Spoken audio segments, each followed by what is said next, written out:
எல்லாருக்குள்ளேயுமே வெளிய சொல்ல முடியாத பல கஷ்டங்கள், பல பிரச்சனைகள் இருக்கும். பொதுவா அத பத்தி நம்ம வெளிய பேசுறதுக்கு விரும்ப மாட்டோம்.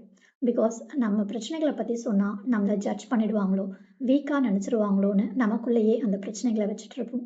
நாளடைவுல அது ஸ்ட்ரெஸ்ஸா, டிப்ரஷனா மாறும். இந்த மாதிரியான மென்டல் ஹெல்த் பிரச்சனைகள பத்தி பேசணுன்றதுக்காக, February 6 டைம் டு டாக் டேன்னு யூகேல ஒரு டேவா செலிப்ரேட் பண்றாங்க. மென்டல் ஹெல்த்தை பத்தி தைரியமா பேசணும் அப்படிங்கிறது தான் இந்த நாளுடைய பர்பஸ். ஸோ இந்த நாளில் உங்களை வருத்தப்படுற இல்லை உங்களை கஷ்டப்படுத்துகிற விஷயங்களை பற்றி தைரியமாக வெளியே பேச ஆரம்பிங்க. ஆர் உங்களுடைய ஃப்ரெண்ட்ஸ் அண்ட் ஃபேமிலியில் யாராவது ரொம்ப டிப்ரெஷனில் இருக்காங்க, வெளியே சொல்ல முடியாத பல கஷ்டங்களை வச்சுட்டு இருக்காங்கன்னா அவங்கக்கிட்ட உட்காந்து பேசுங்க. அவங்க சொல்கிறத கேளுங்க. நம்மள பல பேருக்கு ப்ராப்ளம்க்கு சொல்யூஷன் தேவை கிடையாது. நம்ம பேசுகிறத யாராவது கேட்டால் போதும். ஸோ உங்களுடைய பிரச்சனைகளை பற்றி இந்த February 6 பேசுங்க. ஆர் மற்றவங்களுடைய பிரச்சனைகளை காது கொடுத்து கேளுங்க. Because it's time to talk day.